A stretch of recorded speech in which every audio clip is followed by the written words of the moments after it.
That's gonna kick. Holy crap, the spikes. All right, that might be a little loud. That might hurt your eardrums, but oh well. Yeah, we don't apologize. Not at all, because we are in the weekend of San Diego Comic-Con. Yes. We're recording on Sunday, so unless something major happens, like they just dropped a Superman 2 trailer, we don't know about it at this moment. Yep. But fuck yeah, we're here. San Diego Comic-Con just happened, and we have our guest from the other side of the pond, Tim from England, fresh off exams. He's pumped and ready to go. Say hi, Tim. Hi, Tim. Good job, Tim. Yeah. Guess who's back? Back again. Tim is back. Tell a friend. Guess who's back? Guess who's Goddamn, back? now I want to sing that song. Yeah, exactly. So we are happy to have Tim back on. There was a lot of scheduling conflict a couple months ago. I don't remember how many episodes we were trying to have him on with, and it just wasn't working. He was finishing up some exams, but he is here and he is ready, and perfect timing because Spider-Man: Homecoming came out a couple weeks ago. Fuck San Diego Comic-Con. Yeah. We're gonna talk about Spider-Man: Homecoming. Exactly. They're like, it's curveball. Yeah. Cliffhanger. Yeah, we're gonna totally fuck with. No, we will talk about San Diego Comic-Con, but first, we want to get Tim's perspective on Spider-Man: Homecoming. This is going to just be his brief review of it. He's kind of the age group maybe this was intended for. Yeah. I'm not quite sure. Well, I guess we'll find out when he talks about it. Yes. We had a guy from New York to fill in that spot for our main review. Yeah, who is older than us, I believe. Yes, he's older than us. So now we got a younger guy to fill in that teenage aspect of the movie. Yes. So we will combine this and make it a super review. Because that's what we do, only on Comic Movie Mars. Because that's all we do is just make up shit. Yes, exactly. So Tim, he saw it in England. So did you see it before us, probably? Did they have it? Yeah, I saw it like the day after it came out, so...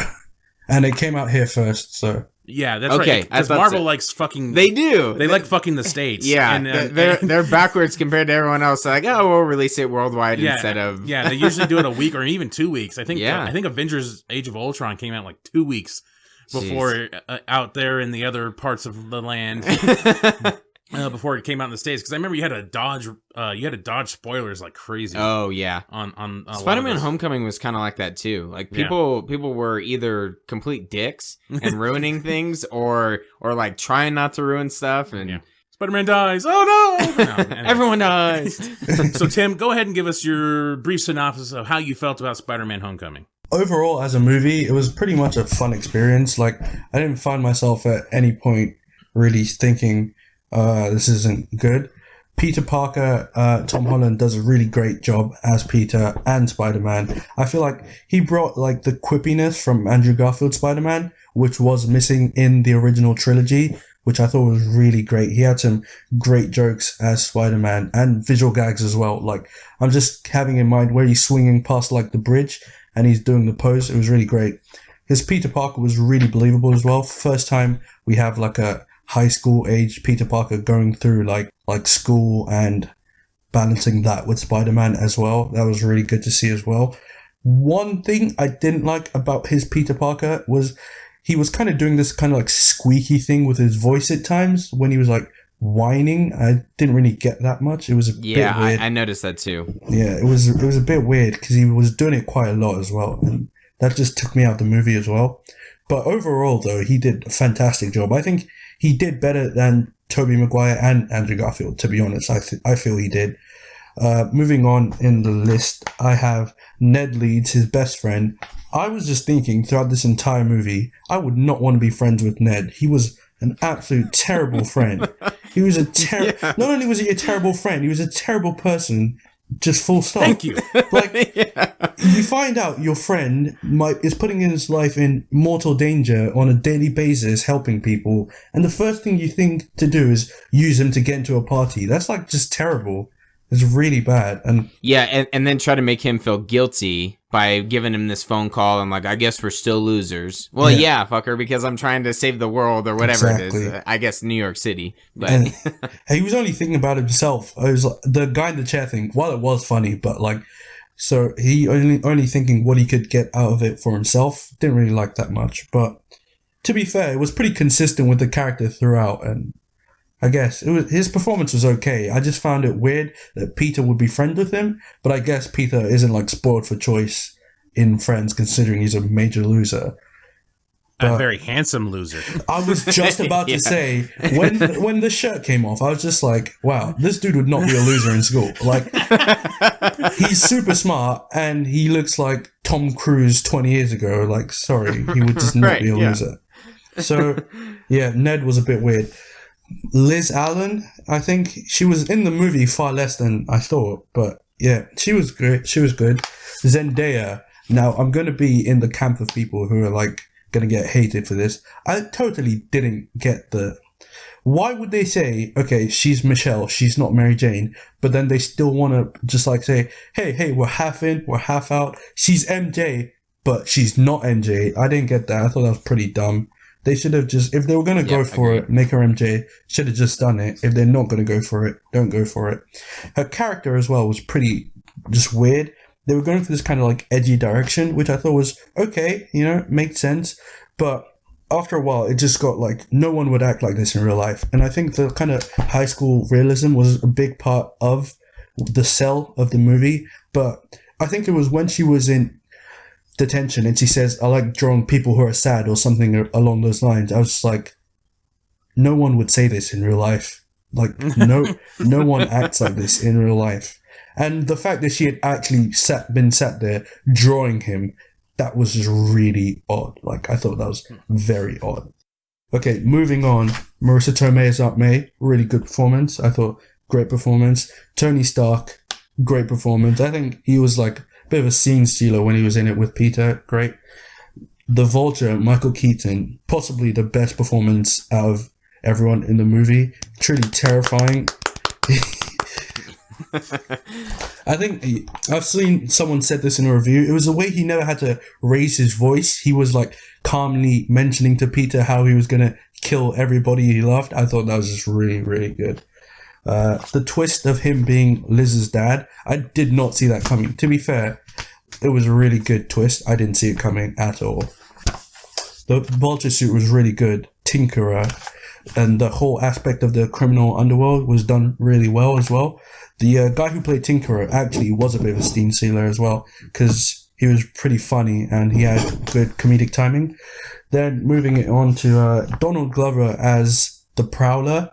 I think it's Aaron Davis. Forgive me if I'm wrong. That was really good. Right. He had a like, I'm a Childish Gambino fan of his music, so hearing him that he was going to be in the movie, I was really hyped. But I did think he'd have a pretty small role. But when I found out he was playing the Prowler, I was really, like, that really piqued my interest. So I think it was great that he mentioned that he had a nephew, so they could like name drop Miles Morales without actually having to say it. So I thought that was really good. His scene with the interrogation was pretty funny as well. That was probably one of the funniest scenes in the movie. I think that was hands down probably our favorite scene. Yeah, absolutely. Yeah.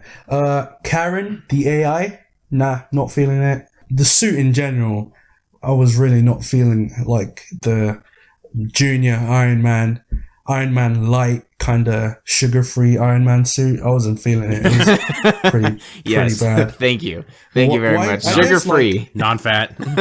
I guess like it was the idea was so he could be having a back and forth with the AI and be quipping. Just didn't really work, to be honest. I did like some of the stuff the suit could do, like the timed web launches and stuff, but yeah, it was a bit too Iron Man Jr. for me. The plot was solid. The performances were solid. I really loved the movie references. Ferris Bueller. That Ferris Bueller reference was really good. I really love it. My best friend, his favorite movie is Ferris Bueller. He absolutely lost his shit when that was happening in the theater. So, yeah, I can imagine. Yeah, that was great. So overall, I thought it was really enjoyable. The performances were really strong across the board. Just a couple like creative decisions that were made that made me feel kind of like, meh, this is you're going for realism, but also not at the same time. Oh, but also the last point was Flash Thompson. I know the guys really wanted me to talk about this. Absolutely, like, unbelievable. Like, when he first was announced, they were saying the whole thing about how they were going for a new class of bully, a kind of intellectual rival kind of thing. I'm like, no, there's still jock bullies out there. Just go look, you'll find them. And it didn't seem to me, like, 1 second, he was at the party screaming "Penis Parker." Okay, that was a bit weird, but I get the joke. He shows up to the Scholastic Decathlon thing and then kicks Peter out. But a couple minutes later, after Peter rejects the spot, they're so willing to kick Flash out to get Peter back. It didn't seem like anyone really liked him much. Like, Peter ditched them twice, but they were ready to kick Flash out at any point to take Peter back, if you see what I mean. So absolutely. I didn't really buy that people liked him much, and I didn't buy that he was any sort of a rival to Peter, considering they made it clear that Peter was smarter than him, and in my opinion had more friends probably than him as well. So didn't really buy him as a rival. Or a bully. Yeah. It just blew me away that he was smaller than Tom Holland. Like, there's no physical presence by him. There's no intellectual smart presence. There's nothing that can threaten Peter in this. There's no physical, there's no intellectual look at it at all. And weirdly enough, he seems to be part of Peter's friendship circle, which is really weird. Right. Yeah, exactly. Yeah. It's just they're all dickheads to each other. Yeah, sort of. Yeah. It's it was a weird character. I didn't like, and the only I guess physical presence that they showed in the movie was him saying "You're dead, Peter," or something like that. Which never came to fruition. Right. But for answering a question, more intelligent. Yeah. I don't know. It's just weird. I didn't. I know we talked about this in our review. We've been disconnected from school for a very long time. Yes. But this didn't. The schooling part of the whole thing didn't make sense to us at all. Like, it just didn't. It didn't work. I mean, other than the gym teacher playing by Hannibal Buress, right? Which we did have gym teachers like that. Yes, absolutely. Yeah, that made sense because that was one of the funniest parts. But other than that, the kids and the atmosphere. I know it was supposed to be like a STEM school, right? And so much smarter people than anything we would ever hang out with. So I don't know. Maybe that's just how it is there. That's just the rough and tumble way, I guess. To me, I think that was the biggest mistake is why did it have to be a STEM school? In a school full of super intelligent people, you're trying to somehow separate Peter Parker from that. Whereas when he's just a smart kid at a public school. Yeah, exactly. With a bunch of idiots, and Flash Thompson is an idiot too, and so I think that's kind of where the connection normally comes from, and in this it just it didn't work. So yeah, overall though, I really liked the movie. It was a fun movie, good performances. I think it was a clear direction, and I'm feeling a 3.5 out of 5. Yeah. Okay. Alrighty. Yeah, right in line with us. Yeah.